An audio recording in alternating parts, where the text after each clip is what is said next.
It's time to get inside the Giants Huddle. Let's go, let's go, let's go. On Giants.com. I like it, I like it. And the Giants mobile app. Boom, give me some juice. Part of the Giants Podcast Network. Let's roll. Welcome to another edition of the Giants Huddle Podcast, brought to you by Citizens, the official bank of the New York Football Giants. Coming to you from Frisco, Texas, the site of the Shrine Bowl, the East-West game, and the Giants have a lot of presence down here. Mike Kafka is the head coach of the West team. Michael Gabriel, the new special teams coach. He's with the East. Angela Baker is down here. She's coaching tight end. So the Giants with a big-time presence down here, getting an up-close and personal look at these draft prospects that could be new members of the Giants come the end of April when we have the 2024 NFL Draft. So what I've done here, they have multiple media sessions here, and you can try to grab some of the players down here, talk to them one-on-one. So I've done kind of quick rapid-fire interviews anywhere between 3 and 7 minutes with a bunch of players that are playing for both teams that I thought Giant fans would find interesting, that I think are interesting prospects, and I put them all together. So we're going rapid fire here, guys. Interview to interview to interview as we talk to these players at the East-West Shrine game to try to give you a little bit of an idea of what type of players they are and also what type of people they are as you begin your draft evaluations heading into the 2024 NFL Draft. Here we go. And now we're joined by USC wide receiver Tahj Washington. Tahj, nice to meet you, man. How are you? Nice to meet you. I'm doing well. I'm excited to be here. Now, this is day one. You haven't done a whole lot yet, but what has this process been like for you so far? It's been pretty cool, especially like the camaraderie, getting to meet guys, that you've seen on the outside, and just get to know them as people. Besides that, just getting in front of these scouts and, just taking it all in, taking this experience in. It's been a big part day one. What are your big goals this week for what you want to show those scouts in meetings and when you get out there on the field? Just trying to learn this playbook as quickly as possible. Trying to, get comfortable in it. I feel like the quicker I can get comfortable in it, the better you can perform, on next Thursday, for sure. What has it been like working with these NFL coordinators and coaches as you try to learn more of an NFL system than maybe what you had at USC? It's very fast-paced, a lot of different terminology. So just trying to understand the terminology and kind of learn from them, ask the right questions and listen to the questions, other guys ask. So that's been a big part of it. Now, you were mostly a slot guy at USC, right? And people think slot, they think short area quickness, whip routes and stuff, but you were kind of a big play vertical slot, right? They used a lot down the field, slot fades, going across the field, stuff like that. So how would you classify yourself in terms of like a archetype or a prototype wide receiver when you talk to NFL teams? I could play slot and outside, Before, these past 2 seasons, I played outside majority, of my career. So, just that I can do both, that I can play both, and whatever you need, I'm the guy for, the job that you need to be done. Obviously, you play with a very unique talent at quarterback in Caleb Williams. How important was it for not just you in the offense, but to have that secondary route ready, right? Like after you run your first route, if it's not there, Caleb can buy time in the pocket, and then you guys have to be ready to create for him off schedule. How much was that planned? Like, do you guys have, like, in this play, if we got to scramble, I'm going to do this? And how much is that just really just going on instinct? We have a lot of general rules. We run scramble drill, like, every Tuesday practice, just learning assignments, like, if he's low, go high, if, go midline, if you have this route. So just kind of implementing that into the system. It made it, simpler to, know where other guys are going to be and know where you need to go. Most definitely when plays, need to be extended. If teams ask you about you and Caleb and how the system you played in transfers to the NFL world and how your skill sets would transfer, what would you tell them? Just finding grass. A lot of what we've been learning so far. I've got the opportunity to see that it's similar in ways like that where you find grass and make decisions off the defender. Don't let the defender be right. Finally, when you leave here, you finish your week and you go do your training for the combine, all that stuff, what's your main focus in terms of your off-season training, getting ready for, it's really not football, it's more like football Olympics, right? When you get to the combine and you start doing all your testing. Just try to be explosive and everything, whether it be the shuttle, the 40, broad jump, just trying to get more and more explosive and be able to showcase that once the combine starts. Do you have any track experience? But I know a lot of that stuff is technique, right? Most definitely. Yeah, I ran track in high school, did long jump, triple jump. So it's been cool to see, how some of that has helped me, throughout this, draft training. Do you have a 40-yard dash goal that you're trying to hit when you get there? No, sir. We'll see when we see. Tahj, good stuff, man. I appreciate the time. Thank you. And now we're joined by Steele Chambers, Ohio State linebacker. Steele, thanks for doing this, man. Appreciate it. Of course, man. Glad to be here. Obviously, you're coming from a program that is a pro factory. You guys develop pros on both sides of the ball pretty regularly. What has it been like? You're only here a day trying to learn an NFL playbook in 24 hours before you hit the first practice tomorrow? It's been good. I mean, I think Ohio State certainly has prepared as well for that. Coach Knowles has a great defensive scheme over there, so I think that's really prepared me for coming in and learning everything in a day or so. Now, I was talking to Curtis Jacobs, fellow Big Ten linebacker, earlier, and I said to him, and I'll say the same thing to you, I feel like offenses now are designed to put guys like you in conflict, right? Whether it's read options or RPOs, misdirection, motion, right? They want you guys taking false steps. So to you, what's right now in the current modern landscape of how offensive work is the key to being a good off-ball linebacker? Key being a good off-ball linebacker? I think eye discipline, that's a huge thing, especially with that RPOs, read options, everything like that. I think one thing that's big is being able to chase down the quarterback. I think so many quarterbacks now are mobile, so you got to be able to run with them. Got to have good instincts, be able to get to the ball before the ball even gets there. So, I mean, there's a bunch of different ways, but I think those are some of the top ones.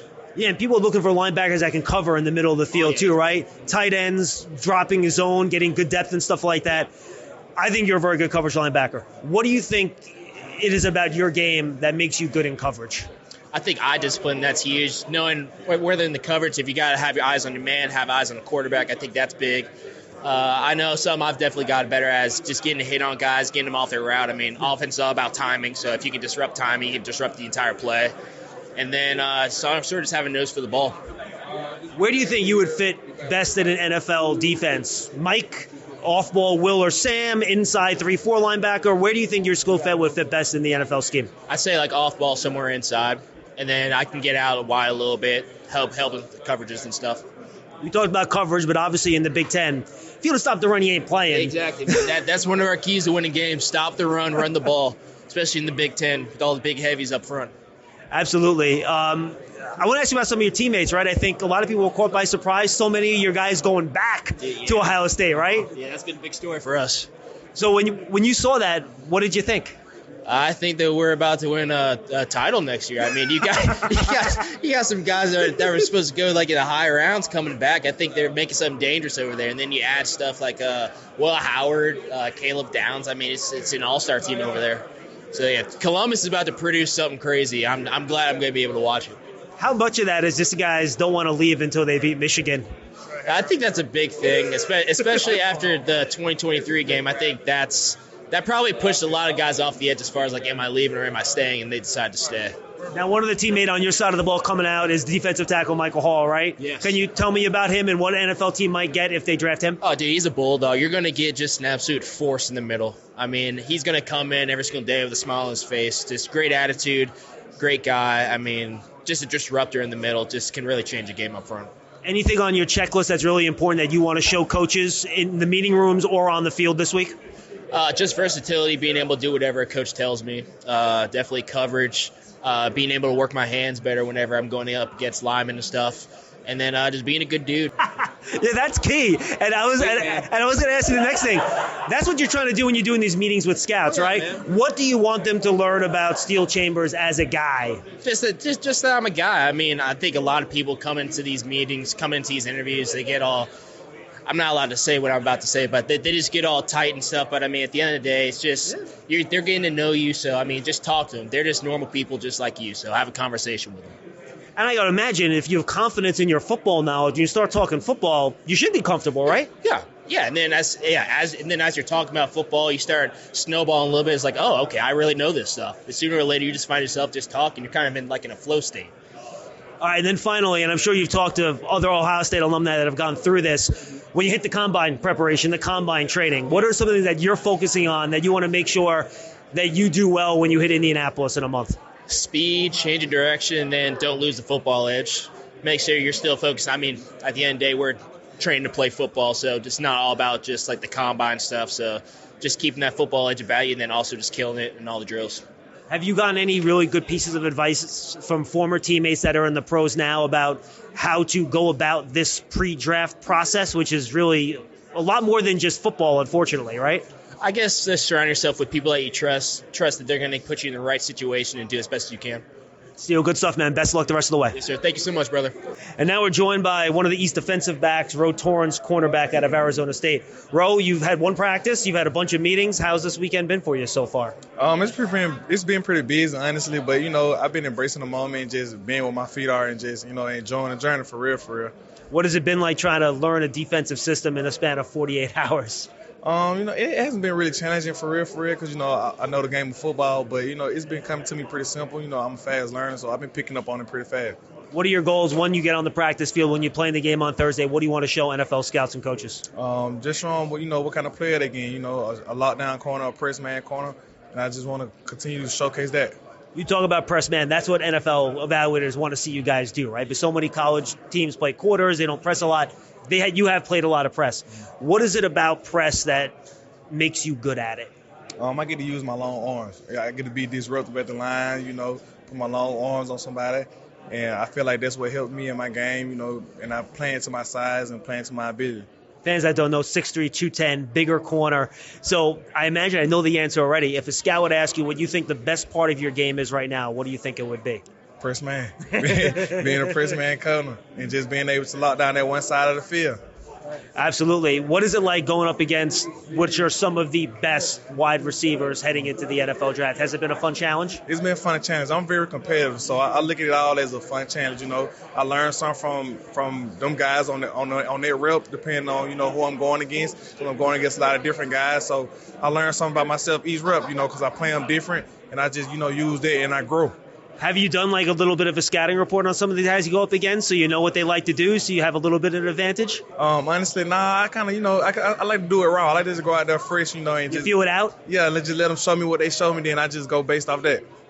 Very good. When you leave here and you start training for your pro day and the combine and stuff like that, what are some of the things that you're really focusing on that you're trying to get better at?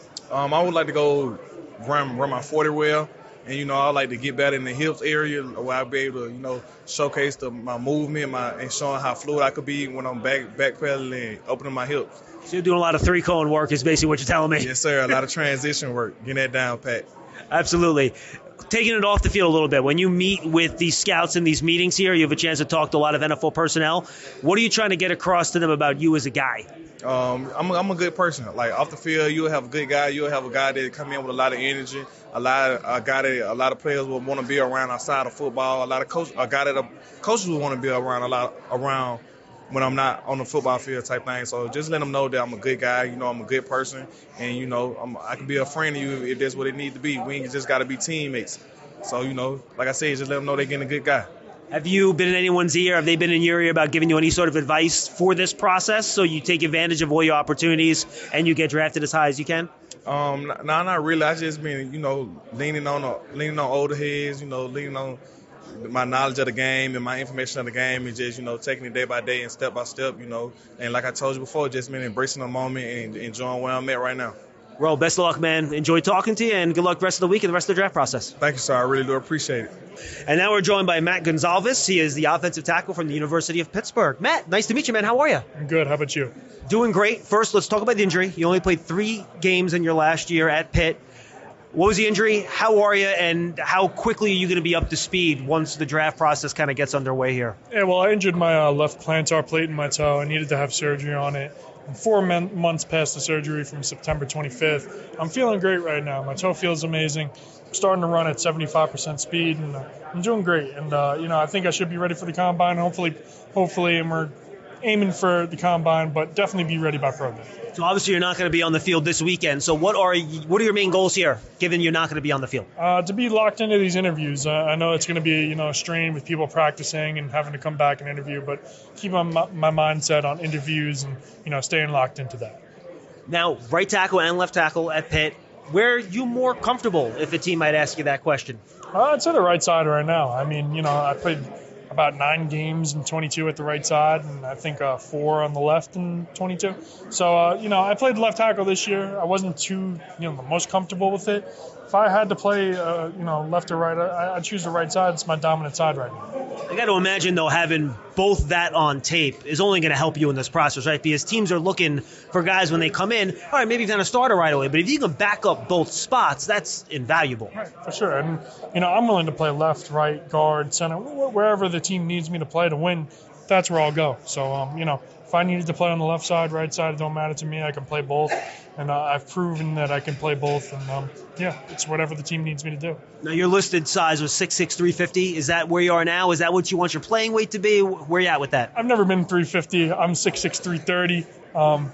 So that's why I asked the question. Yeah, but, a lot of, I'd like to be around 325. I was 330 this year, and, I can still move at this weight, and I'm happy with this weight.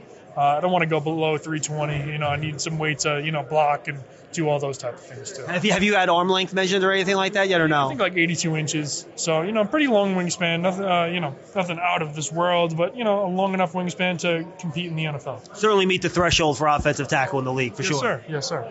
Absolutely. So as you get into the combine process now, you mentioned you're going to be rehabbing and kind of preparing at the same time. So how are you going to kind of balance that where you're trying to be as good physically as you can be for those Olympic-style events, right? But you also want to make sure your foot's good. Right. I mean, there's got to be, some sort of, I guess, a voice in the back of my head where it says, just take care of your toe here. But at the same time, do what you can and, do what you can every day to, go towards the combine or pro day, but still at the same time, you got to monitor what's going on down there. Once it's fully healed and once I feel ready to go, it's going to be something in the back of my mind that I got to monitor. So, something I got to take serious, but right now I'm working on the physicals and, doing the best I can. So we'll see where it ends up when we get to Indy. Can you still lift and squat and do all that stuff? I can. I'm lifting lower body right now. And, like I said, I've been running. I'm doing like 75% running and stuff like that. So, it's just only a matter of time before, it's fully there. But just still needs a little bit more time to go. Nah, good to know. Final question. You mentioned that you want to lock in on these interviews here. What's one thing that maybe you want teams to know about you as a football player and one thing you want teams to know about you as a guy? As a football player, I want them to know how athletic I am. I mean, I don't think a lot of teams understand how my athleticism and what I can do on a 40-yard dash or a vertical jump or something like that. That's why I want to be ready by the combine. Sure. And, not a football player, I want them to understand how good of a leader I am and, how serious I take competition and competing, whether it's, on the field or off the field with video games or a game of chess. I want them to know that I'm a competitor and I'll always compete till, the end of my career. You a chess player? I like chess a lot. Tell me about it. Why? Just it's very, very fascinating to me. There's endless possibilities. And I don't know. I think about the history of the U.S., Bobby Fischer going to Iceland, playing Boris Spassky. I don't know. It just fascinated me. My brother got me onto it. And it was just a, interesting topic for me. It's an interesting game. There's infinite possibilities. And it's just a fun game to get your mind off of, some stuff sometimes. So. Do you find playing offensive tackle is almost like playing a little chess match against those defensive ends, trying to figure out their pass rush plan? Honestly, it is as complicated as it. I mean, there's a lot of possibilities when it comes to formation, defenses. So I guess you could say that. And I guess it's kind of like the same combinations, but I think chess is maybe a little bit more complex. What do you think the strongest part of your game is with your pass pro against those defensive ends right now? That's a good question.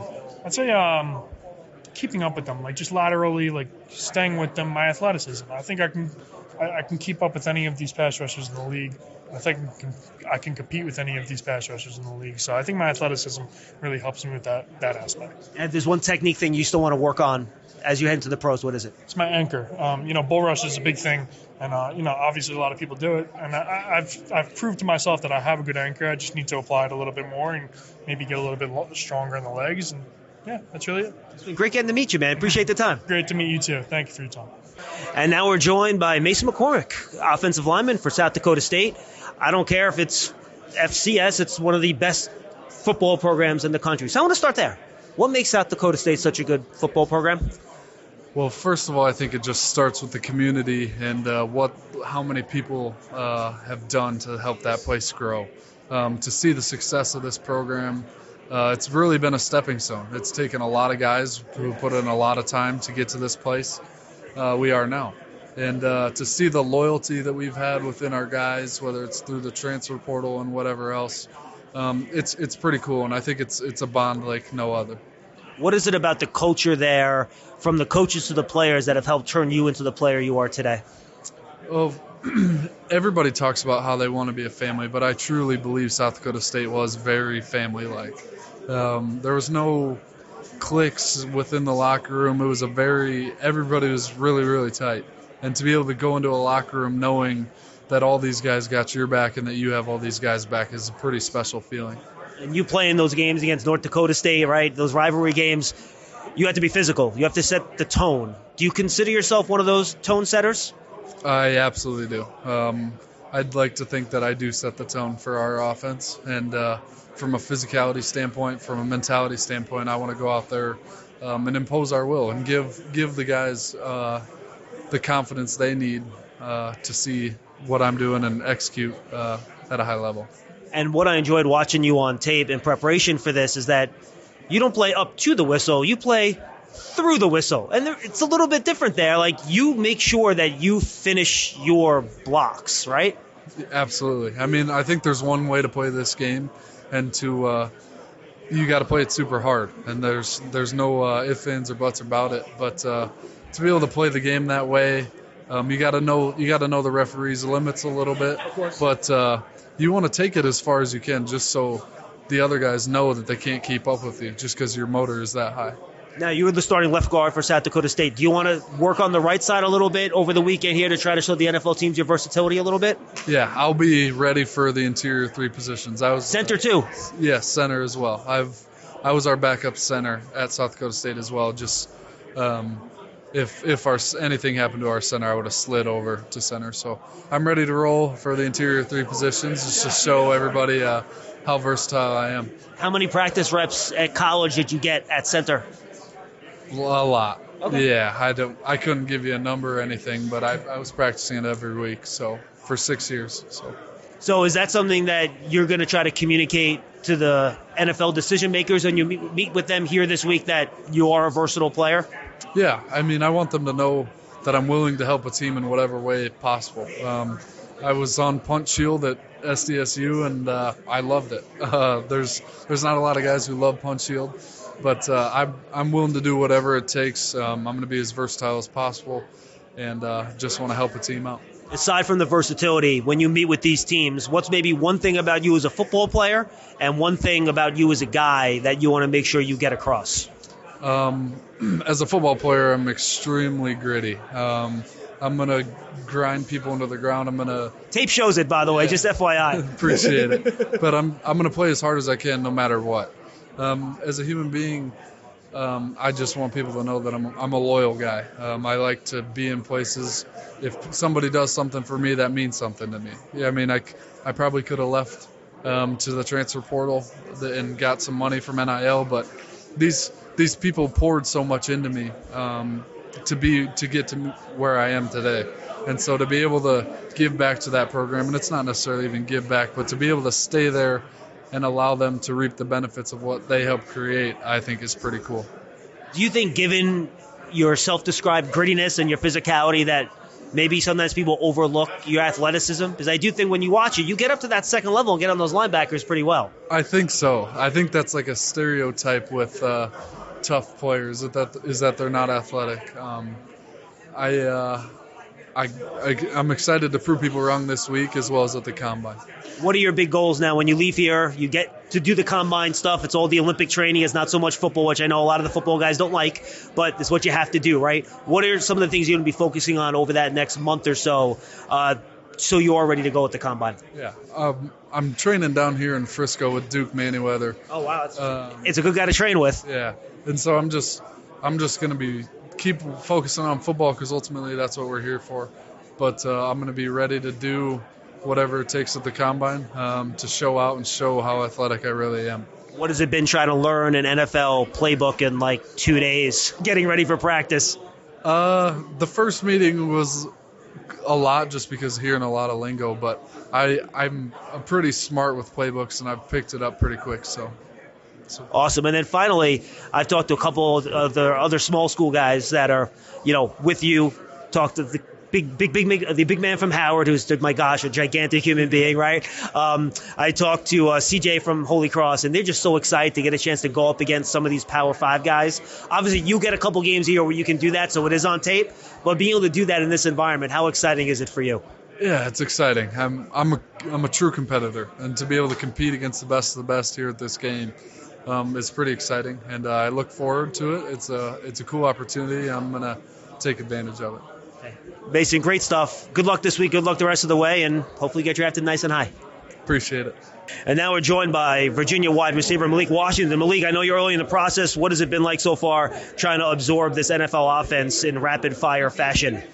Yeah, I think it takes a lot of studying. And I was told the guys that are smart don't win. The guys that study do. The guys that take notes. And so it's just been studying, taking notes, trying to prepare as best I can. Now, your head coach is Mike Kafka, one of the Giants coaches, obviously. Have you had a chance to interact with him much at all so far this week or no?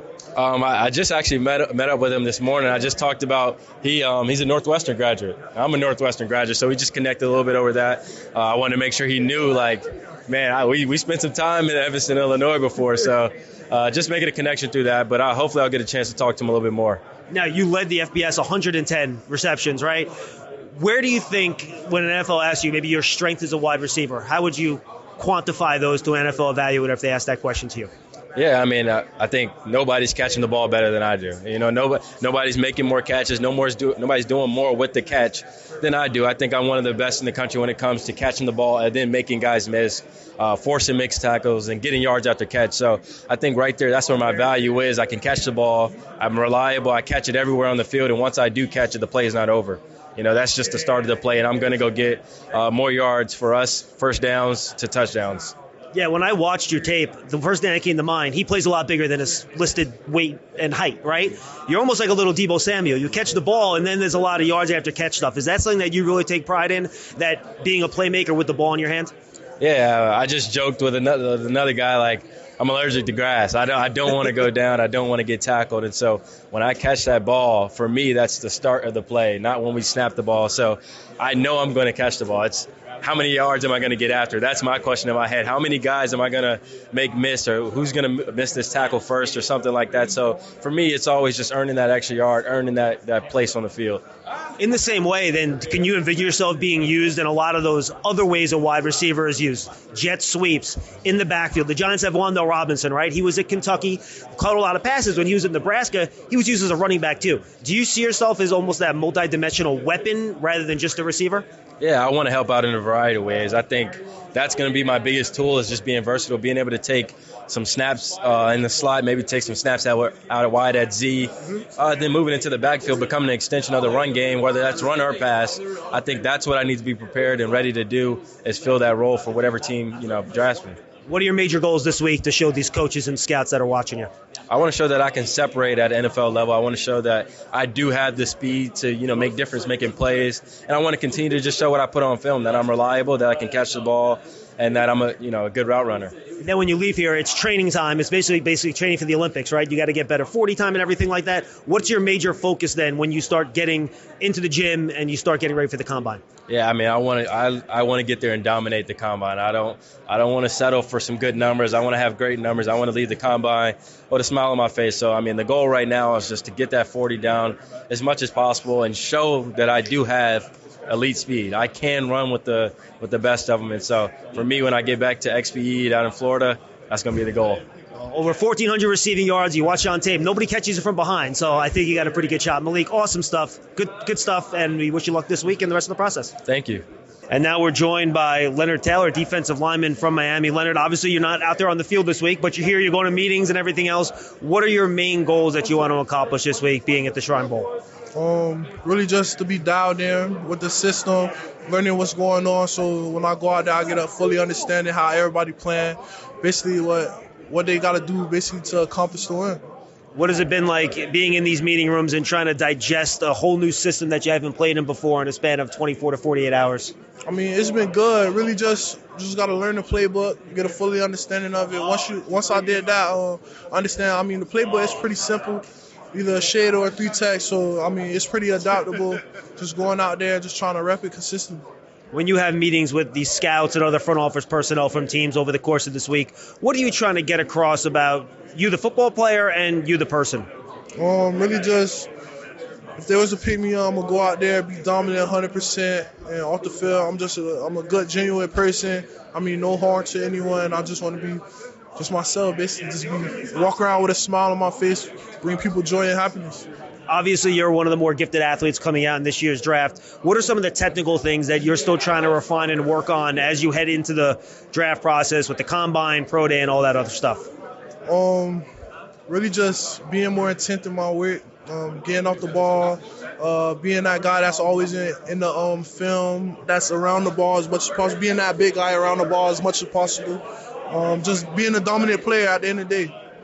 If a scout would ask you what you think the strongest part of your game is right now, what do you think you would tell him? My get off, how fast I get to the quarterback, how I bend the corner, just really my push to power, just being strong, all above, yeah. Leonard, good stuff, man. Good luck the rest of the week and the rest of the draft process. All right, appreciate you. Thank you. All right, now we're joined by Kansas State edge player Khalid Duke. Khalid, first of all, how was day one of practice out there on the field today? It was good. Definitely entertaining, just to be around all that talent around me. Definitely was fun. I'm just enjoying the process. I know you're focusing on the stuff you did in college, being an edge player.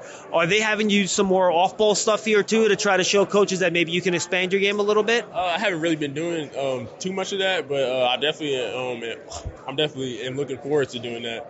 But more being on the edge here and being more in a three-point stance. What do you think your best pass rush move is right now? I think my best pass rush move is definitely the ghost. I think my best counter is probably a spin move.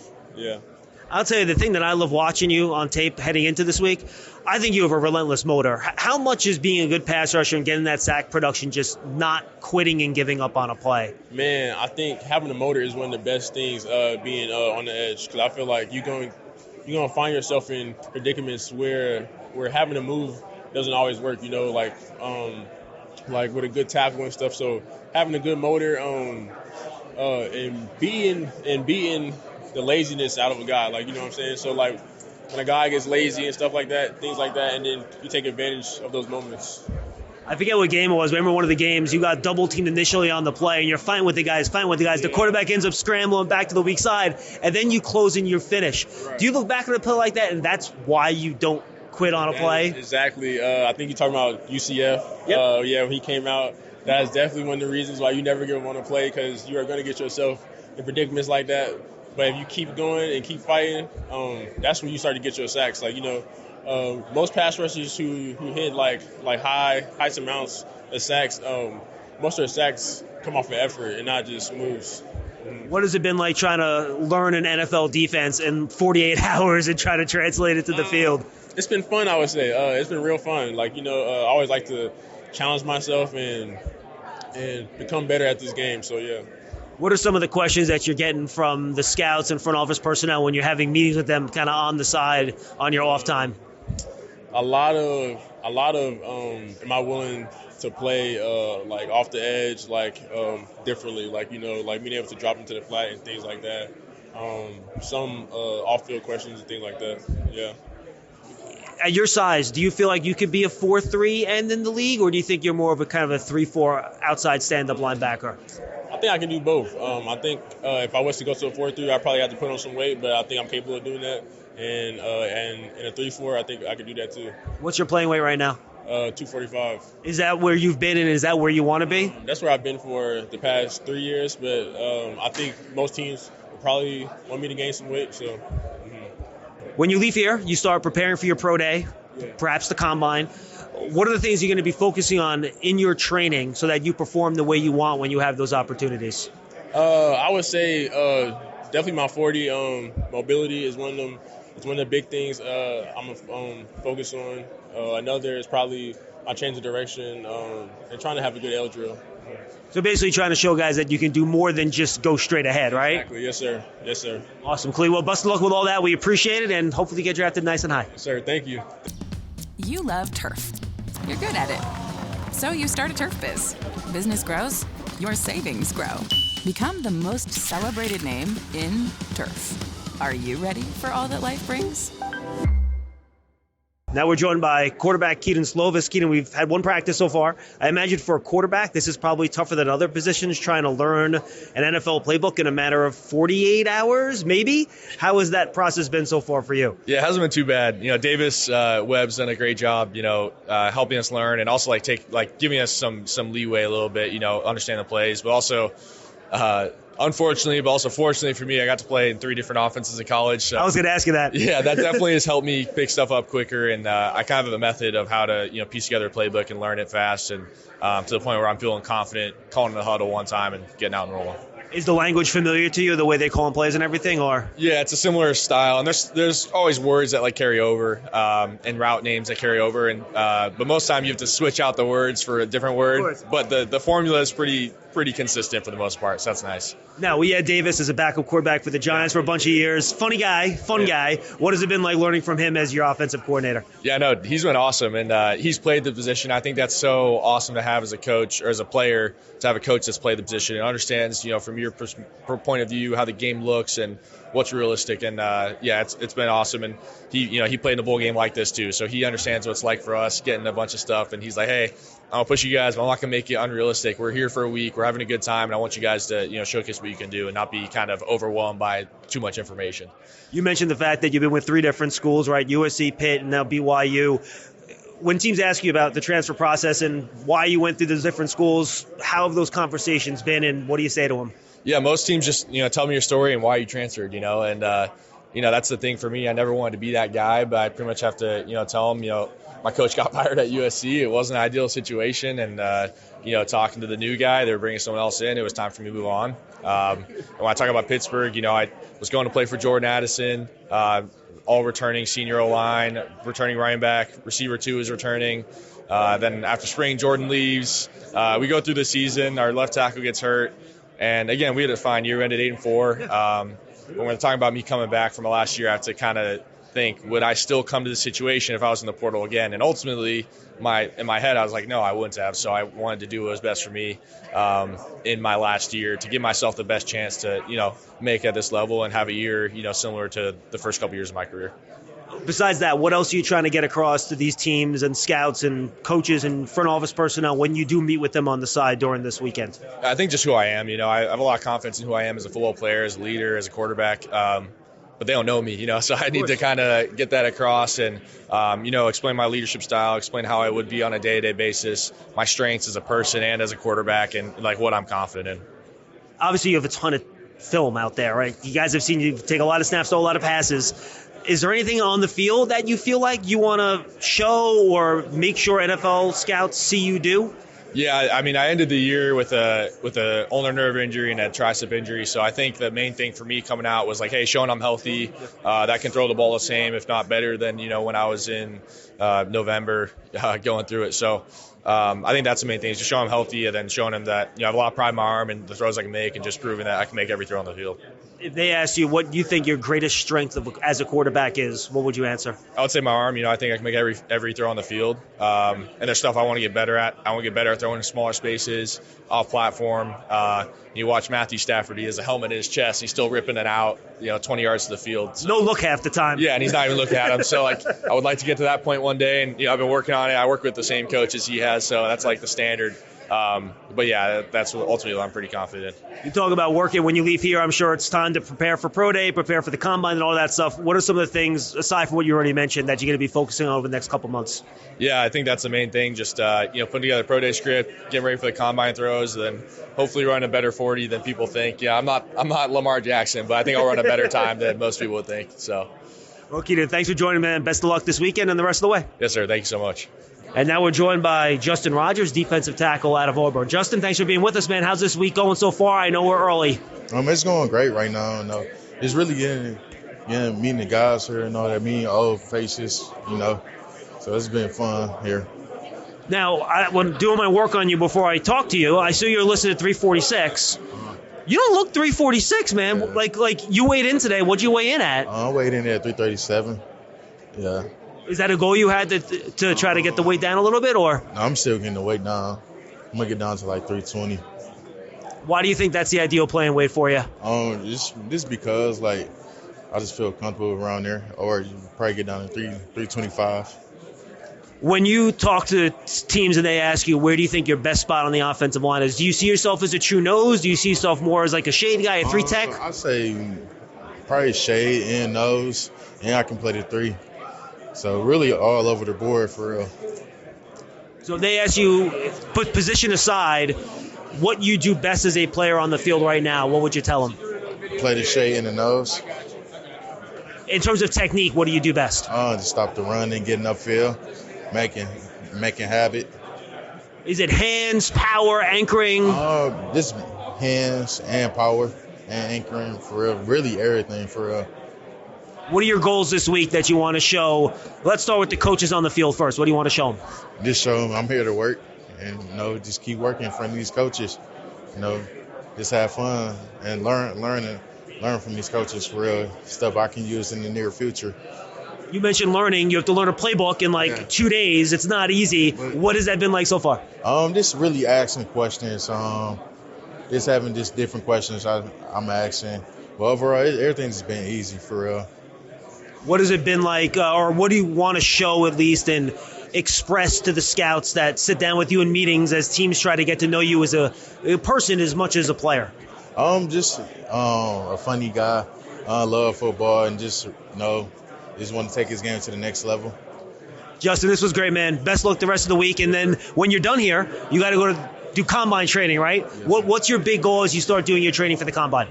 Just really working on my 40 and all that. Just working on a little bit of benching.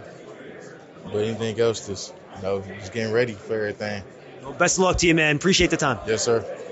Now we're joined by cornerback for the West team, Jarius Monroe. Jarius, nice to meet you, man. How's the week been so far for you? I know it's early on. It's been great, man. I'm loving everybody that I'm meeting. I'm having a great time, honestly. All right, I got to talk to you about your FCS days because I cover some FCS for the NEC up here. Okay. So I have a lot of respect for the guys that run the FCS. You were at Nicholls State for a long time before you went to Tulane, right? Yes, sir. How did that help you prepare Nicholls State for FBS football? It just really humbled me, man. It put me in a different headspace, man. It'll be many nights where I'm just grinding by myself. And it showed me that, I knew I was different, So once I went to the FCS, it was a great program I was with, great head coach in Tim Rebo. And they're still rolling, man, but I love the guys out there at Nicholls. I imagine when you got to the FBS level, then you kind of look back, because the program size is different, right? The amount of money in the program is different. So how much did you almost have to be a self-motivator to believe in yourself to get you to that FBS level? I always believed in my talents. So believing in my talent wasn't the issue for me. I had that confidence 100%. Just having other people see it, Sure. Having my coach trust in me and having the patience with me to build me to be a better player, because there was a lot that I didn't know. And I'm such a sponge, man. Once I began to learn things, then I just took off from there. You're a bigger corner. You're 6'2", you're over 200 pounds. If you would describe your play style to someone that's never seen you play before, how would you do it? Man, I'm grimy. I love this game. I love to get in your face. I love to lock you up. However you want to do it, I'm ready to get out there and just dominate whoever's out there. So that's how I describe my game. If coach wants to say, "Hey, you're not going to have any help on this play," then I'm that guy. I'm the guy that you want to be telling that to. Now, you were part of a Tulane program that kind of emerged as one of the better college football programs the last couple of years. What was it about your group and your team that allowed you to win as many games as you did? The coaching, man. Coach Fritz is such a great coach, man, and the positions he would put us in would always be great positions, and the game plan and how hard we practice. We practice harder than we played the games most of the time. So I think that put us in the best position to win those many games. You talked about letting to get in people's face and dominate them, right? I looked up your analytics. You play press almost half the time. So that's what NFL teams want to see, right? They want to see corners that play press coverage. What is it about playing press coverage that you enjoy and you think you're good at? I think it's just me versus you, and you're right here. It ain't no running away from me. It's you have to beat me right now. So I think it's it's a type of mentality that you have to play that. You know, you have to be a dog to be a press corner. That's what I love to do, man. I like to get in your face and press you. I'm fine with playing any position on the field, but if I can get out there at corner and press you, then, that's what I want to do.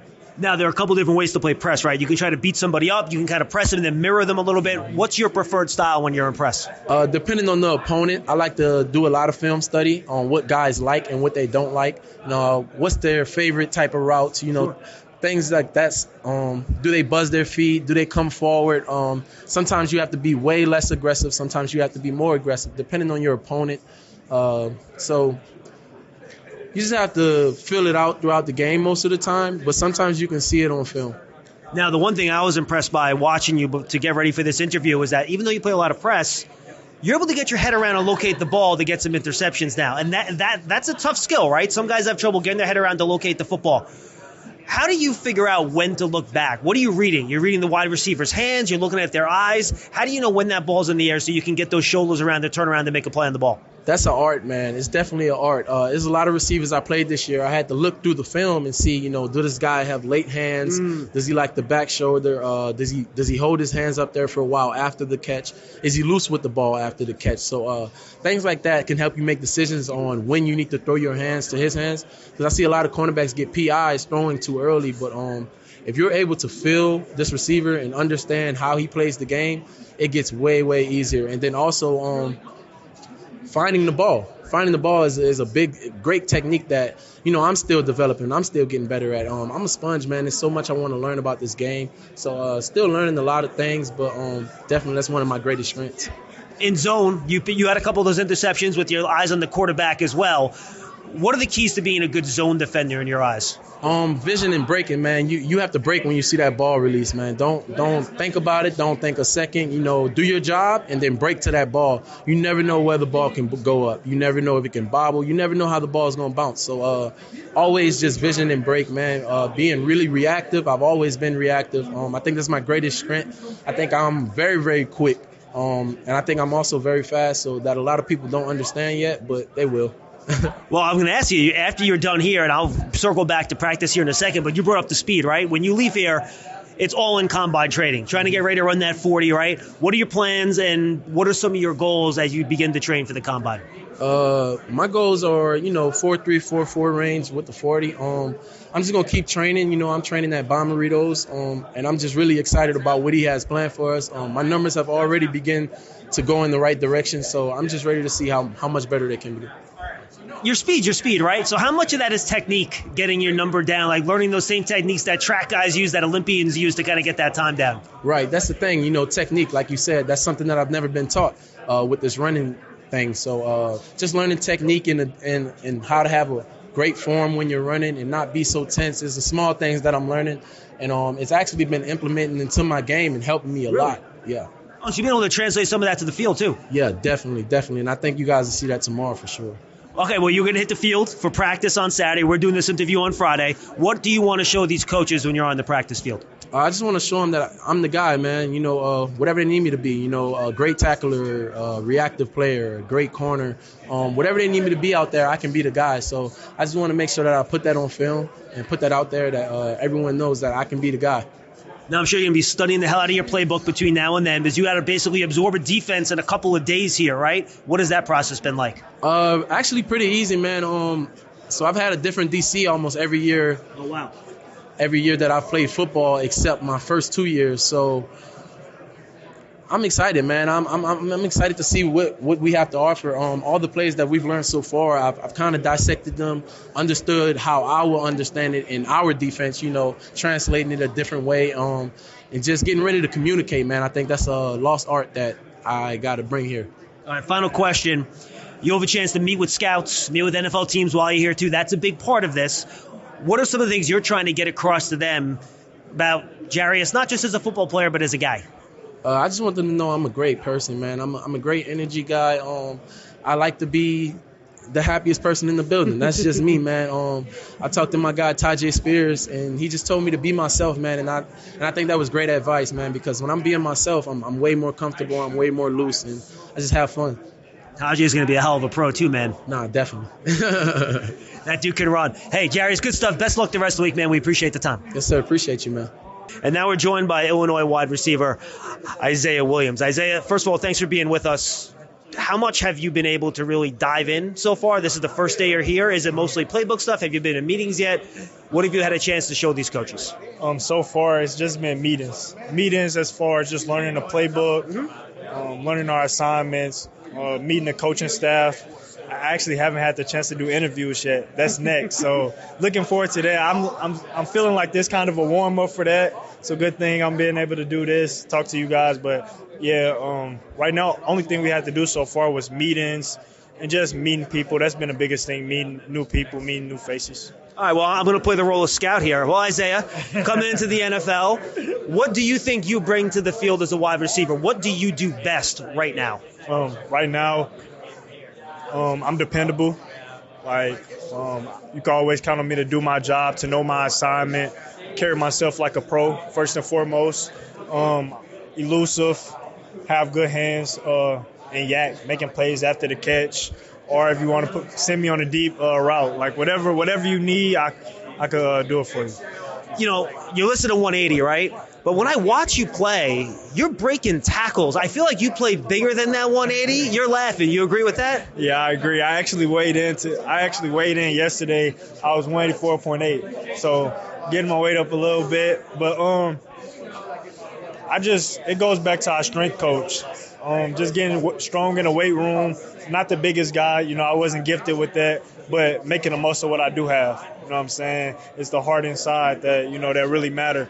So, I agree with that. I play bigger than what I am. But a lot of that is due to our great strength staff, Tank Wright and his staff at Illinois, just constantly getting stronger, getting better. Yeah. Yep. What do you think is an underrated part of playing wide receiver that's really important that you don't think enough people talk about? Like blocking. Okay, I like that. Yeah. Why? Just because, man, you block on the perimeter, them touchdown blocks. That's the difference between a running back getting tackled by the safety or you making that block on the safety and the running back scoring a touchdown. And that's one thing I want to attack while I'm here, showing people that I could block, that I'm willing to block, because I feel like it's an underrated part of the game that a lot of people take for granted because it ain't the glorious thing. It ain't no stat sheet for, or you got a pancake block or you made a touchdown block. There's no stat sheet for it. But I feel like it's something that's very underrated because you make that block, it's a touchdown. Like a lot of the times, you get that safety. You play in the Big Ten, you better block. Yeah, you play in the Big Ten, you better block. You better have your head on the swivel. The Big Ten different. Absolutely, man. No question about it. I think you're an excellent route runner. You talked about being consistent and being where you want to be. What to you makes a good technical route runner? Technical route runner, first, like you said, being detailed. If the quarterback wants you here at this time, if you're supposed to run a route at 12 yards, run your route at 12 yards. Also being able to maneuver defenders. Sometimes understanding it's not going to be a straight line. Like you're going to have to give second level releases, give a release. A great route runner, he able to win at the line of scrimmage. He also able to win at the top of the route. So I feel like one of the biggest things, and if you lose at the line of scrimmage, at the top of the route, if you out faster than the DB, great. But also I feel like it's understanding concepts and understanding football. Once you really get into a lot of stuff good in one-on-one, but a lot of times it don't translate to the field. Yeah. It's a lot of guys like that. They just gifted, but also you got to understand football. For example, if you're in a scheme and you the first progression, you got to know only way I'm going to get the ball if I'm the first progression is if I'm fast. I got to get to my route fast because I'm the first progression. If the quarterback see me not getting separation, he's off of me. Right. However, if I'm the third read, I got time. I don't want to win too fast and then let the DB catch up late because then it's going to mess up the quarterback look. I'd rather be slow, be patient, and then create separation at the last minute for the quarterback. I feel like I understand things like that, and that just goes back to when I played quarterback. Playing quarterback, understanding what a quarterback wants. I feel like being quarterback friendly. First and foremost, being quarterback friendly, being on the same page with your quarterback is the easiest way to put it. That's a great answer, and I think probably manipulating leverage is part of that too, right? Like if you got a route, you got to run a slant, he's showing inside leverage, you got to run an out, he's showing outside leverage. Yeah. You need to do something subtle on your route to get him to move, right? Yeah. For example, if he playing inside, you got a slant. Now you got to get him thinking you about to go fade. you're not going to be able to just go inside and run a slant. So now, okay, how can I get him to bite on this fade? Because if I just try to run in, I'm going to run right into him. 100%. Or if I got an out route, how can I get him to jump inside? Or how can I step on his toes to get outside or get him running and then cut back underneath him? Just knowing them type things, like, man, that's huge. How big of a part of this process are you trying to show teams that you can trust me inside, but you can trust me outside too? Man, it's huge. Look, we just had a meeting with our coach, and during the meeting, he was like, okay, you guys going to play this position. The first thing I said, Coach, if we learn the whole playbook, like, can we move around? Like, I want to show, like, I can play F, but I also can play Z. That's exactly what I told him. I said, Coach, is there a way that the Fs can play Z too? Because, truthfully, I done learned formation-wise, I done learned every position formation-wise. But that's just how my brain wired from playing quarterback in the past. My brain wired to the point where I could just learn formation so, like, easily, everybody, instead of having to learn one person. So I asked him, I'm like, Coach, is it possible for me to play inside and outside? And also I feel like it's a blessing that I'm on the East team where we're going to run a lot of 12 and also a lot of 11, which is good for me being able to show, like, okay, I can play in the 12 personnel, I can play in the 11 personnel, like, whatever you need. And then finally, when you leave here, you head to do your training for the Combine, right? Yeah. What are your major goals? I know probably some people see you more as an inside guy, and they think inside guy, you don't need to have that top 40 time. Yeah. But if you can win, to your point before, if you can win on that slot fade, that opens up everything else, right? So is that an important thing for you to show them that top-end 40 time? Because then that makes people think, all right, well, he ran a 4.46. Maybe we can put him outside. Yeah, everything. I mean, everything important for me. I want to, like, even with my bench, I don't want to give out no numbers now, but, like, bench 45, everything that I could test, I want to show the NFL scouts that I'm a complete athlete, like, everything. Like, and that's been the way that I've been training, just trying to become 1% better every single day, everything, and just pushing the guys that I'm training with, the other guys that's going to be at the Combine, the other guys that's going to have pro days, like, working hard. So when they see me, they also work hard so they could get better. All of us could push each other. But truthfully, I'm trying to put up some crazy numbers and everything. Like, most definitely with the bench. I feel like the bench really going to surprise people, but I'm not going to put out no number right now. I ain't going to put out a number right now. Real quick, you mentioned you played quarterback a couple of times. Was that in college too or just in high school? Yeah, I played 2 years of quarterback in college. I just started playing receiver 3 years. So this my third year playing receiver. Yeah, I've been playing quarterback ever since. So I imagine you feel like you still got room to grow then, right? A lot. That's why I'm still learning a lot when it comes to just specifically the receiver position. But a lot of things that I learned at quarterback has helped me make that transition from quarterback to receiver. Just playing quarterback and understanding what a quarterback wants, but also actually the little details of how to do that. I'm still learning all them things. Like, I'm still learning them things because it hasn't been that long. Isaiah, man, this has been great. Best luck the rest of the way. Good luck with the process, and hopefully we'll see you get drafted nice and early on draft night. Yep, thank you. Appreciate that. All right, now we're joined by a name that should sound familiar to football fans, Frank Gore Jr., and your dad was on the sideline today. I had a chance to catch up with him. What has it been like talking to him? What advice has he given you about the process this week and making a good impression with the coaches and scouts as you participate here in the Shrine Bowl? My dad has been confident and throughout the whole process. He's been on my side. He just tell me, be where your feet are, enjoy the process, because not too many get this process, and not everyone that you're going to be able to be around is going to be in your shoes. So enjoy it, work hard every day, don't take it for granted, and just take it as a blessing for what it is. What are your personal goals? What do you want to show the coaches on the field? And then when you get into these interviews and meetings, what do you want to kind of get across about yourself? I want to show, in these interviews, I want to show how smart I am, how much football knowledge I absolutely have, and how I see the game as a chess match, not checkers. So I'm just looking, and on the field, I'm looking forward to showcasing how hard I work, showcasing all my skills, and displaying my leadership as well. Now you've had one practice already. How has it been trying to digest the playbook and turn it around in 24, 48 hours? It's been good. The playbook's been transitioning well. I've been through a number system, so we're doing a number system here. So I've been through it before. There's a lot of stuff that I already seen, just different language. So just trying to get used to the language of it. When you talk to some of these teams about what your role might be in the NFL, obviously you've had 2 straight 1,000-yard years. You've been a bell cow in college, right? Are you trying to convince these guys that even though maybe you're not the biggest guy from a stature perspective, height and weight, that you can be a bell cow at the pro level as well? I'm not a guy who likes to tell you. I'll try to show you every day. Like whatever team who's going to draft me or pick me up in free agency, I'm just going to show them every day that I come willing to work, and that my success is not a mistake. It comes from how hard I work in practice and how much time I put into the game. You talk about treating running back as playing chess and not checkers, right? What part of the art of playing running back that maybe you really appreciate, you don't think people on the outside that don't play the position understand what makes a good running back? How being able to use your feet as an advantage, being able to get in and out of tight spaces, being able to hit tight creases that others might not, and others might not see it as a whole, but being able to use your vision and being able to it's more of a head game than a physical game, I feel like, because as long as you're seeing things well, as long as you're reacting well, you'll be fine at running back. I got to imagine a lot of that is vision and trying to set up your blocks too, right? And I guess that's kind of part of the chess match you're talking about, right? Yes, sir. Yes, sir. When you leave here and you start getting ready for the combine, right, and your off-season training, your pro day, stuff like that, what are some of the main goals you have in mind as you kind of start with that training when you leave here?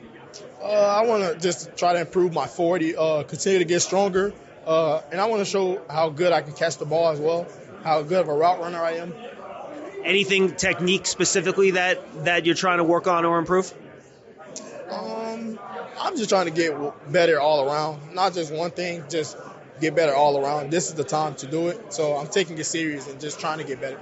Well, Frank, best of luck. We appreciate you joining us. Thank you. And now we're joined by edge player Eyabi Okie. Eyabi, you've been with 4 different college programs in terms of games played. You had a little pit stop in Houston along the way too, right? Yeah. When teams get you in these meetings and then they ask you about swapping teams year to year, and why? What do you tell them? Immaturity. Like, younger Eyabi is a different Eyabi from Eyabi right now. And my last move to Charlotte was a loyalty thing. My head coach was at Michigan, and that's also why I chose Michigan over Georgia and SC, because those were the other schools I was looking at the time when I graduated from UT Martin. So I just felt, and also I wanted to be financial literate, so I chose going to Charlotte to, damn near come getting my MBA in the fall. And I chose to do that so I can become, like when I do have money, be able to spend it and not just blow it. And I just thought it was a good move, especially like with me having a daughter. I'm a family man, so I just think about her, with all my decisions. No, absolutely. And I think those are fantastic reasons. What did you learn about the game and about yourself going through that many different stops and having to learn new places, learn new coaches, learn new systems along the way? I learned I'm very easily adaptable in the sense of, it doesn't matter where. I can literally hop into something and just be, cool. It doesn't matter if it's cold, it doesn't matter if it's hot. I'm cool with everything. I think there's also being from, Baltimore. In Baltimore, we have really hot summers, then we have really cold winters, too. Same in New York, dude. I feel you. Exactly. So, it wasn't anything, it wasn't really too hard. The biggest thing is, just leaving, some of the brothers, that I get along the journey. That was a little difficult, but, real brothers, we always stay, in contact, and that's that. Has those experiences help you drop in here where you have to learn a system and a playbook in, 48, 72 hours and just be ready to execute it very quickly? Yeah, but I feel like that kind of stemmed from Bama and Michigan in the sense of, so I enrolled in Michigan late, so I had to learn the playbook really fast at Michigan. At first it was just going to be okay, Eyabi, you can only play third downs because we just trust you right now to just rush. And then as I showed that I knew the playbook, I was able to drop in coverage a couple times, long stick and stuff like that, running different type of twisting games. And with Bama, it's that simple. You don't know the playbook, you're just not gonna play. You ain't gonna play, right? Yeah, it's how Saban's real cutthroat about it. He'll tell you I don't care how good you are. It was somebody that was just as good, if not better, before or after. Gonna be after you, and if they don't learn the playbook, they're gonna be in the same position you are. So there's always that cutthroat language, and kind of used to it. You had your first practice today. You had quite the highlight play, rushing off of the left tackle. You've long-armed him and power rushed him. You put him on his back. How do you think your first practice went? It went decent. I false stepped both of those. I could do a better job of getting off the ball, using my arms more effectively, using my length. God gave me these arms to I need to separate him instead of like being a little bit up too close. I just look at it more like if that was a game rep, that I might have got a sack, but it's also kind of debatable. Quarterback might like going against somebody like Lamar Jackson, he'd have maneuvered. Yeah, he's out. You know what I'm saying? So I feel like tomorrow. I'll do a better job of like making my rushes more defined. Like so, if there are wins, like you can tell they're clean wins, not just he muttered the dude, but like clean wins. You talk about your length. Do you consider that your greatest strength as a pass rusher right now, or is it something else? My greatest strength as a pass rusher is that I'm growing. Like I'm not just one type of pass rusher. You know how it's a lot of speed guys, there's a lot of power guys. I feel like I'm a happy median. You understand what I'm saying? And I feel like it's out. Like shout out to Aiden Hutchinson because he actually I feel like him and Micah. They actually bringing that different element to the game where these guys are fast off the edge. These guys are also powerful. You feel me? So you have to really set them honest versus it's not no shot to anyone, but you do have certain guys that are literally speed rushers and they're they will get run up the field, and or you have guys that are power rushers and they really if it doesn't work they're just right there and they're hand fighting, and so finding that happy medium between both and having multiple moves in your tool bag is always a big thing to have. Well, and I got to imagine too, right? When you study your opponent and if you have multiple tools, you can really adjust what you're going to do based on their strengths and weaknesses, exactly. Right? Yeah, you just look at a tackle's angles and how deep they are in their stance. I feel like the deeper, the faster they're trying to get back. The more up they are, the more they're trying to damn near wind you out. Excuse me. And I feel like just the small little tendencies, but that also all that comes back from Bama, and that's knowing your opponent, really studying your opponent, and shout out to Saban, shout out to Coach Sal, even Coach Tahj, because they were real big on that, knowing the person you're going against before you go against them, because they might study film a little bit, but you should know everything about that guy. Yeah, you were a 5-star recruit. As you move from place to place, did you pick up different things from different coaches and players? So obviously if you're in one environment, you master that environment and what they're teaching. But if you bump to different spots, different coaches coach different ways, right? Yeah, I look at myself like a sponge, you feel me? You're never too old to learn, you feel me? You nobody's perfect. So by me being to multiple places, I did try to pick up different things. And I was talking to David, he was at Houston. I was talking to him, and I was just like, oh, bro, I like your game, you feel me? But and also Xavier. Xavier's a guy that coming out of high school, I've been watching Xavier, and I told him that today to his face. I'm like, bro, I've been a fan. You understand what I'm saying? I'm not too prideful to say that because game recognizes game, and I feel like we all can learn from each other. And I feel like that's why events like this are so so productive for our futures, because you could pick up things that other people might be struggling on, and they might be able to give you a little shortcut.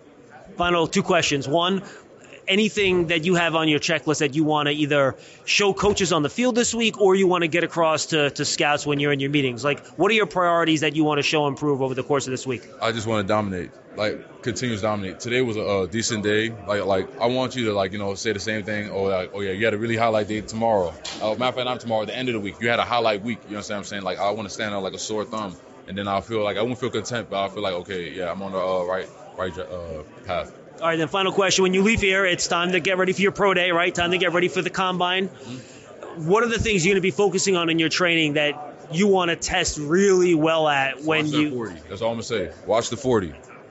You say 40, because I know a lot of the times, the pass rushers, people care about that 3-cone drill a lot, and that could be pretty predictive. But the 40 is what you're focusing on. Watch the 40.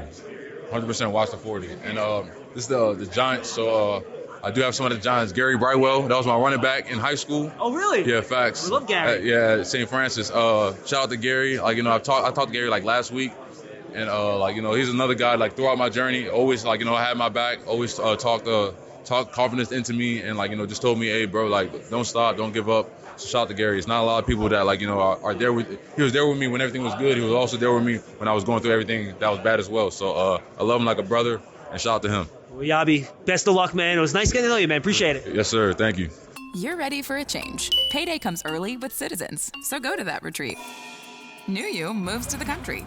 Now you're raising goats and launching a lifestyle brand. Are you ready for all that life brings? Do you want a chance to win $10,000 for your small business? Enter to win a Citizens Small Business Community Champion Award by sharing how your company makes a positive impact on your community. Enter at citizensbank.com/business-champion. Citizens, the official bank of the New York Giants. And now we're joined by Evan Anderson, defensive lineman from Florida Atlantic. Evan, how's this couple days of work been, meetings, and one day of practice? It's been good. Can't complain. Everything I dreamed of. What has it been like trying to digest a new defensive system in a span of 24 to 48 hours? It really ain't been that hard for me. It's been very easy because every year I played in a new defense, so I was constantly learning the defenses every year of my college career. Is it weird that this is going to be the last time that you're going to be playing like real football before you potentially get into an NFL system, NFL game? Yes, sir. Now after this, it's the land of the unknown, so it's really just exciting because at the end of the day, that's what we wanted for our whole, well, not we, but this is what I wanted for my whole life, and I'm just ready for it. I feel like just living the moment, take it day by day, and just live life. That's how I feel. What are you trying to get across to some of these NFL front office personnel and scouts when you have the meetings with them down here at the Shrine Bowl? I just want to let them see my personality, see who I really am, like what I'm like, and not just go like guessing, or I'm just letting them really know who I am, try to let them know the real me so it don't be like I'm trying to act like a fake person so they know that's really Evan. What do you think the ideal role for you is in an NFL defensive system? You think you're yourself more of a nose, a one-gap guy, a two-gap guy? Where do you think your strengths lie right now? I say my strengths lie in two-gapping, stopping the run. I feel like I play anything on the defensive line besides the end, obviously. But I feel like I'm a versatile run defender, and that would be my role in the NFL. What did you weigh in when you weighed in down here this week? 320. Now, that's a lot lower than what your listed weight was, which I know a lot of times that stuff's not right? Your listed weight, I think, was like 350. So were you that big, and was it part of your plan to get down to a lower playing weight? Yes, I was that big my freshman year. I had lost the weight slowly every season, so I ain't been 356 since my freshman year. And, yeah, my goal was to get to 320 before I go to the NFL, and I might get down to 315. I'm still undecided about that. Why do you think that's the ideal playing weight for you? Really just because that's the most explosive, and I can do everything at that weight. I don't feel sluggish. I feel energized. So I'll just say feel like me. Do you feel like, people, I think, probably think about you, they think you're a big guy, you're going to stop the run and stuff like that. Do you think when they talk about you that way, they are underestimating your athleticism? Because I watched you on tape, and I thought you were a really good mover for a guy your size. Yeah, I feel like it's a little underestimation or just lack of knowledge, but at the end of the day, I'm with the top seniors in the country, so this is the time to show it, and that's all I can do is just try to show them what I am versus what they think, and beat like the stereotypes of a nose guard, just a gap filler, and don't really rush the process. I want to show them that I'm a versatile defensive lineman. Have you enjoyed going up against some of the Power 5 guys, showing what you can do? Yes, sir. It was fun. We played Power 5 teams every year, so I really don't bond to the hype because at the end of the day, it's the same football no matter what, the same rules. The only difference is a logo. Evan, great stuff, man. Appreciate the time. Best luck the rest of the week. Thank you. Nice having a conversation with you. We're now joined by Edgerrin Cooper, who is a do-everything linebacker for Texas A&M. You're smiling. Why? Because I'm just listening to you. Because, I watch you, and I think you do a little bit of everything. Do you consider being a well-rounded off-ball linebacker to be one of the strengths of your game? Yes, sir, 100%. I feel like I'm a guy that you can put anywhere, use them all in different types of ways. I feel like that's what a lot of NFL teams need these days. What if a scout asked you what the strength of your game is right now? What do you do best? What would you say? Pulling that trigger. Once I see something, I feel like it's ball game over. And that's one thing I like about myself. And just coverage-wise, I like to do everything. If there's something over the next few months as you prepare for the combine, your pro day and stuff that you're still trying to fine-tune and work on, what would it be? I feel like it's everything, all aspects. You can never max out on technique and everything with everything. So I'm just keep working on all my aspects. What do you think? I know it's a broad question. Take it any way you want. What's the key to being a good off-ball linebacker? Because I feel like offense is really designed now to put guys like you in conflict, right? Misdirection, RPOs, motion, jet sweep, all that stuff. So what do you think makes a good off-ball linebacker? I'll say situational awareness. Knowing what the offense doing in certain type of situation, and if you're in a red zone, what to expect, pinwheels and stuff like that. Just little details like that to help you play fast. Now, you're not on the field this week, but you're here and you're participating. What do you want to get out of going to the meetings with the team and, being in rooms with other college all-stars and also NFL coaches? Yeah. Just getting a head start on everything, and just using the sources around me on what they're looking for and techniques they learned. And I'm always open to pick up any details I could get. Have you still been trying to really absorb and learn the system, even though you're not going to have to apply it on the field? How has that been? Always, you never could get tired of trying to work the brain, and like this would be a good setup for me. And then finally, when you meet with the scouts and the personnel people that might draft you in a couple of months, what are you trying to get across to them about you as the football player, and then also about you as the person? Me as a person, I'm a person that probably you'll never see upset. I like my character I bring to the team. Everybody look at me as a great person, and as a player, hard work, bringing the team together, bonding. Bonding is a thing I like to bring to the defense, so everybody can talk to each other. And how about you as a player? A guy that's going to make plays, take away the ball, just playing fast. Edge, good luck the rest of the way, man. Appreciate the time. Thank you. Now we're joined by one of the West team's linebacker, Penn State's Curtis Jacobs. Curtis, how are you, man? I'm good. How are you? You just told me you grew up a huge Giant fan, so tell me about it. Yeah, well, obviously I was a big Giants fan my whole life. Brandon Jacobs was actually my favorite player. This is like the first guy I've ever seen that had the same name as me that was a dog. Me personally, I think he was Derrick Henry before Derrick Henry, but we can talk about that another time. But big Giants fan, still been a Giants fan to this day. It's been a little rough, but I was still rocking with my guys, man, always. Now, I got to be honest with you, tackling Brandon Jacobs is not the funnest thing in the world for linebackers, man. Not easy at all. He's a unit of a guy, and then when you get to having that 1-2 punch of him and Ahmad Bradshaw, it was tough.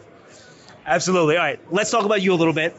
You're here. What are some of the things that you want to show scouts and coaches, both on the field and when you have a chance to meet with them in meetings with these teams over the course of the week? Yeah, I just want to show I can be an instinctual player, really read, react, and just be that guy on the field. I also want to show them I have great character, just who I am, and just be me in these interviews and just hope they like me, honestly.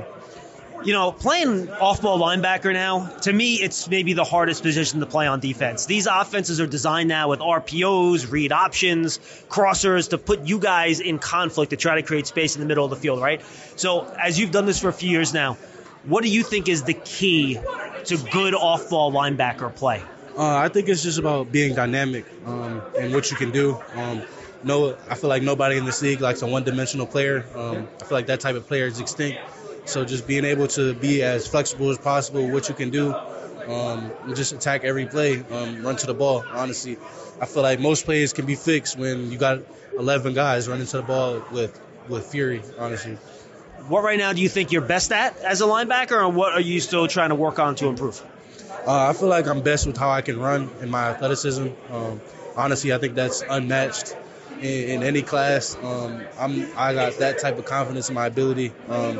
But I've been trying to develop on other things, just being where you can be, reading keys, and helping those keys get you where you need to be on the field. What do you think your progression has been like at Penn State? Where do you think you've grown the most as a player in your time there?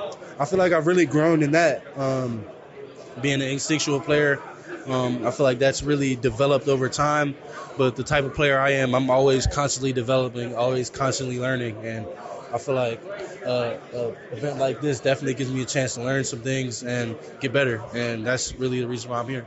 I know you guys haven't done anything on the field yet, but what has it been like trying to absorb that playbook and getting ready to play in an NFL defense? It's been good. A lot of the things they're doing are similar to things I've seen or similar to things I've done as a linebacker, so just trying to be able to relate this to some of the rules I've had, and just not try to walk on eggshells all the time. Just be confident in what I'm doing and play free. You have to play fast, right? If linebacker, if you don't play fast, if you hesitate, the play's gone, right? Yeah, that's how it is, man. If you take one misstep, that can be your downfall, unless your name's Micah Parsons.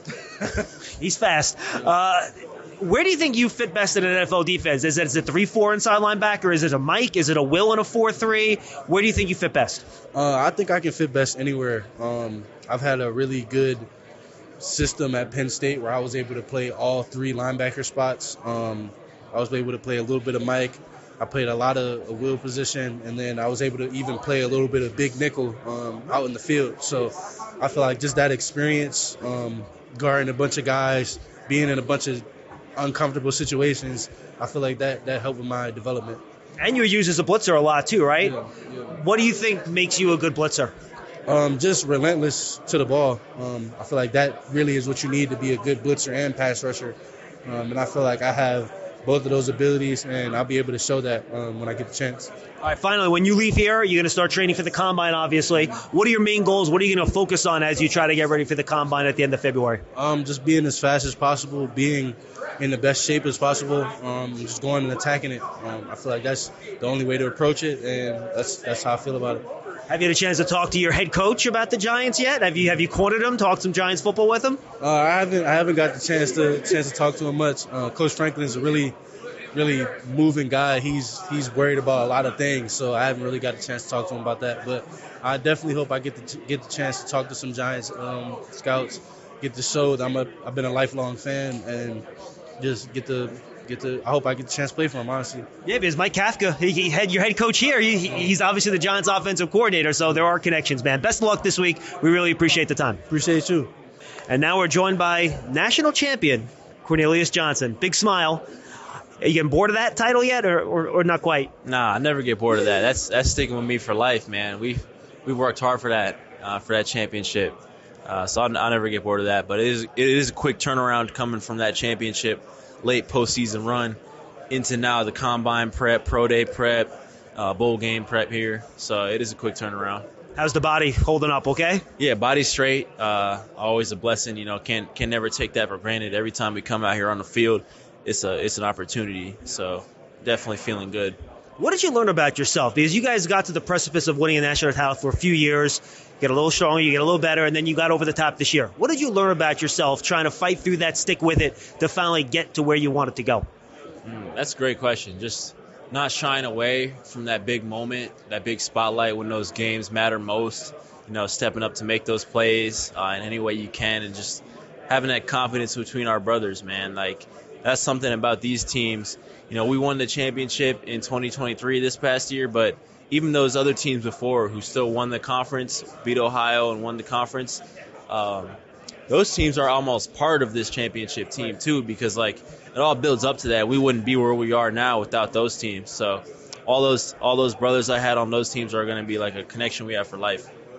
Heck, you guys did so well against Ohio State. They had about 8 guys that could have got drafted this year go back because they just want to beat Michigan next year, man. I saw that too, man. I was like, damn, these guys are really trying to come back and beat Michigan, but it's never going to be the same. It's not going to be the same, even if they do, but I don't think they will. All right, let's talk about you as a player. Obviously, you're a bigger wide receiver. If an evaluator asks you what your strengths are as a receiver, what would you tell them? It's a good question. Strength as a receiver, man, it'd just be running all the routes possible. I can run all the routes possible, from the inside slot routes to the outsides, goal line type of routes. It's really just like that footwork and getting off the line of scrimmage and creating that separation down the field. I like to think I can do all things, so not holding me back from anything.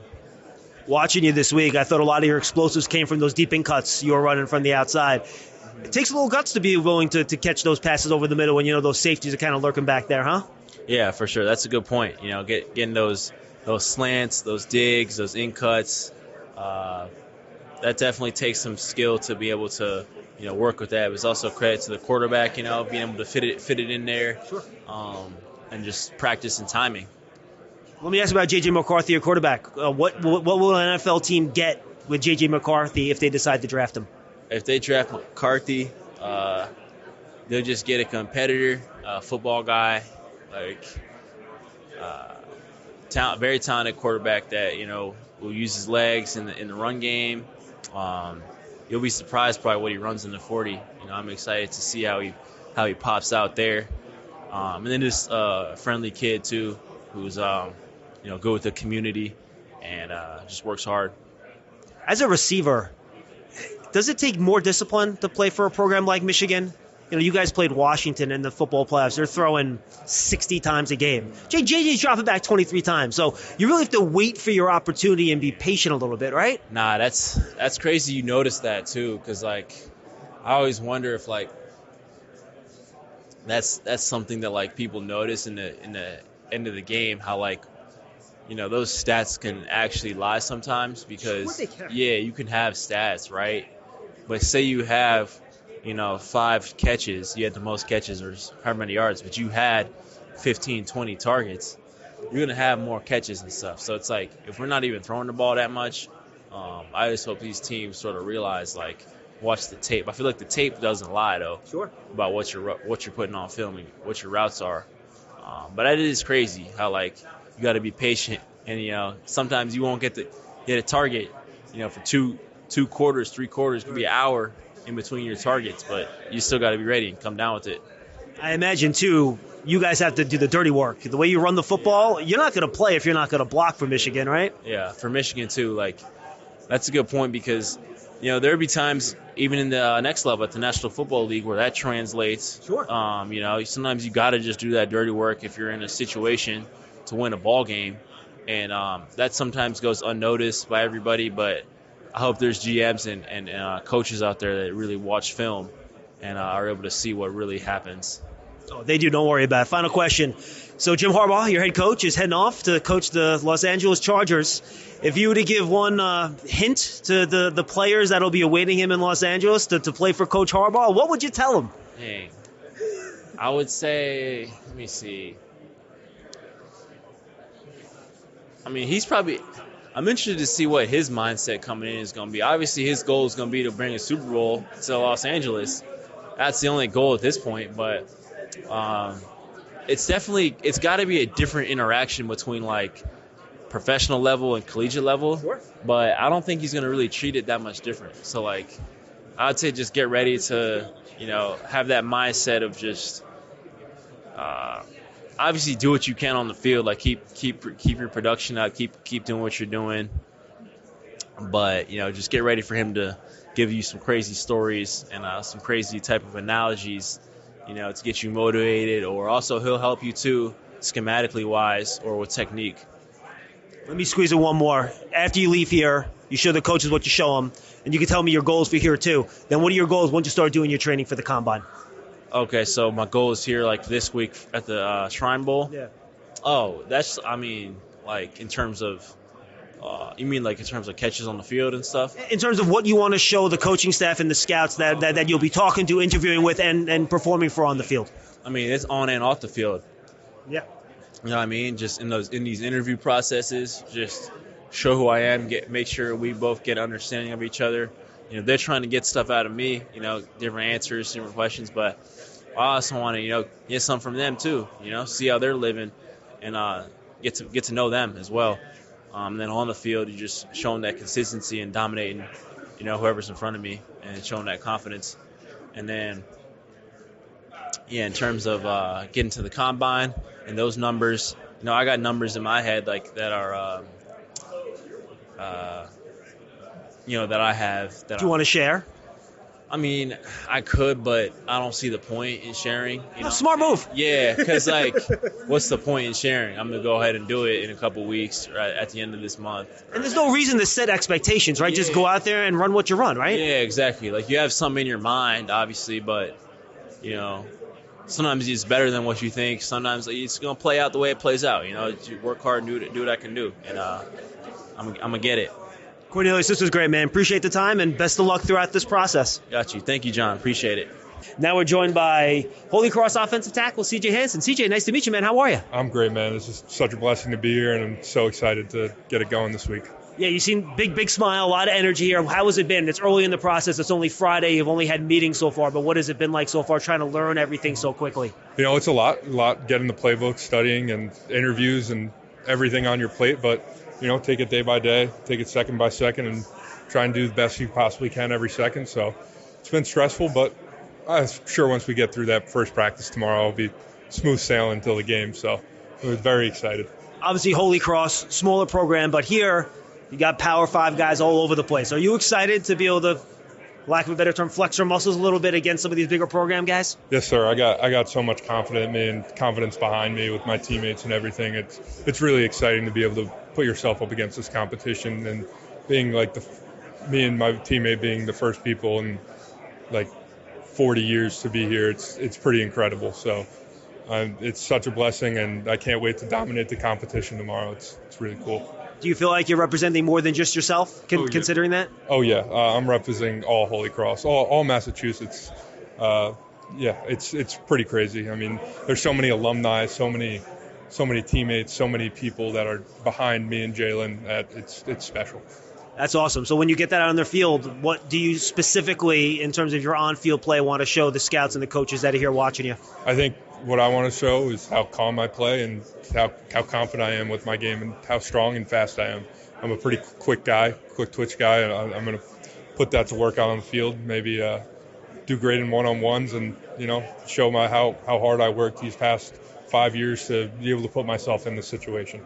Now, 3-year starter, right guard, right? Do you want to try to do some stuff on the left side here to try to show NFL teams your versatility? So this year, or this game, I'll be playing left guard, center, and right guard. Oh, wow. So I'm doing all interior 3, so that should help me out a lot. My first actual reps at center, but I'm confident with my snapping game and confident with myself, so just got to get in the playbook a little bit more tonight and figure it out, but I think I should do great.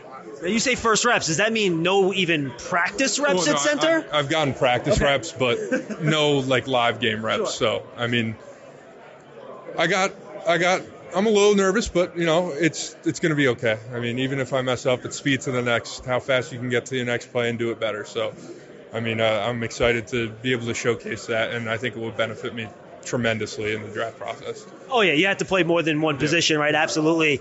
Have you worked more on the shotgun stuff or the under center stuff? Oh, definitely shotgun. Under center is still, I've probably only had over 100, under 200 under center snaps. I'm good with it, but I mean, it's going to take a little bit. We got all tomorrow to start it, so it's going to be great. How's the shotgun snaps in practice been going? Shotgun snaps are lightning quick back there. Spiral, they're perfect. They're absolutely perfect. So at center, once the snap's done, the key is to kind of get your hands up there quick, right? So you can engage quickly?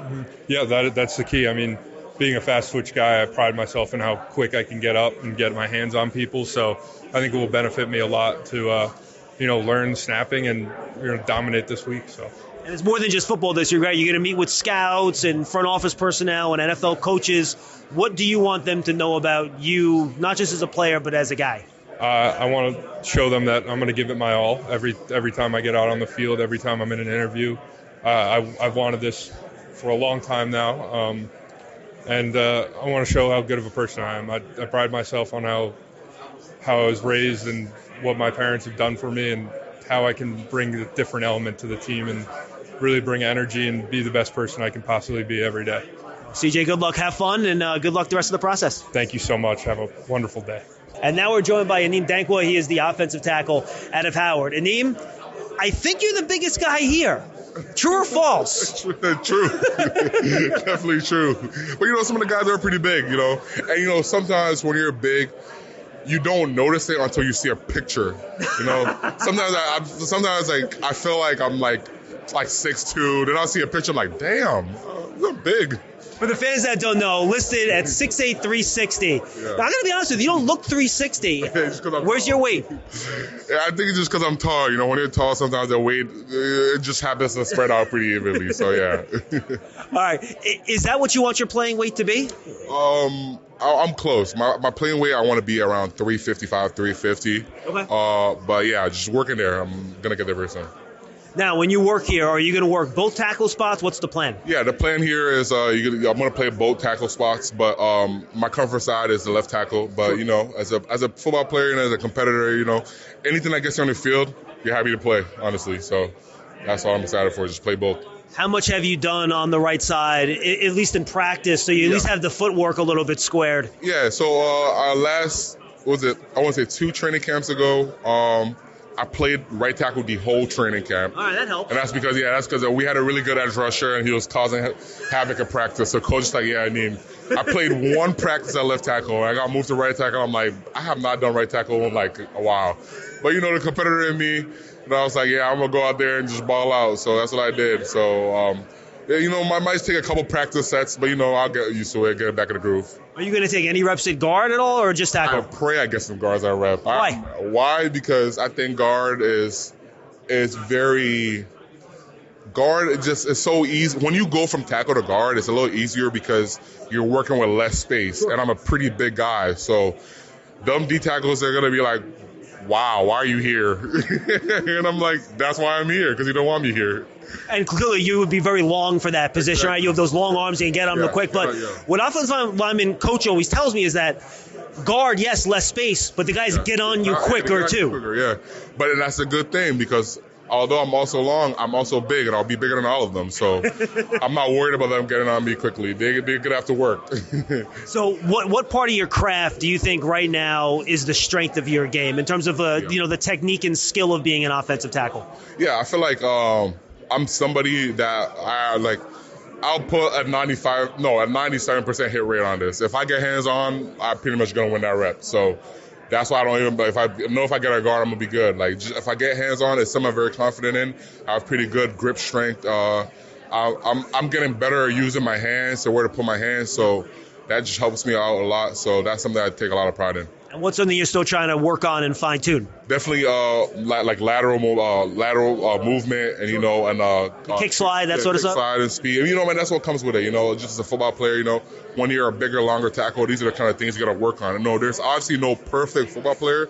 There's always something you got to work on, and that's just something I got to work on. It's not something that's impossible to do. It just takes a little bit of hard work and dedication. I love talking to the non-Power 5 guys. I just talked to your teammate from Holy Cross before, and his whole face lit up when I asked him about getting your hands on some of these Power 5 guys and showing coaches how you can compete with those guys, right? Yeah. So, it's a little different mentality when you go against the Power 5 guys, because at the end of the day, although there's levels in football, Power 5, D1, D2, we see it all the time. There are guys who went to D2 and they're coming to show up, because at the end of the day, football is football. You play it within the stripes, you play it. The field doesn't change just because you're playing D1, unless you're Canadian like me, where the field's a little different. But at the same time, it's the same field. Nothing really changes. So half the time, a lot of people are defeated mentally. Maybe you might went to a small school, you see Alabama, you're like, oh, Alabama. But at the end of the day, he lifts the same weights as you, he eats the same food as you, he breathes the same air as you, and he bleeds just like you do. So it's just about going out there and doing something you've been used to doing. And obviously, regardless of what level you're at, you're going to win some, you're going to lose some. Just as long as you win more than you lose, you're good. And that's important, right, as an offensive tackle. I know they talk about this with corners all the time, but for an OT, too, you got to have a short memory, right? You can't let one rep ruin the next one. Absolutely. And, and it's a lot of things that go into it sometimes.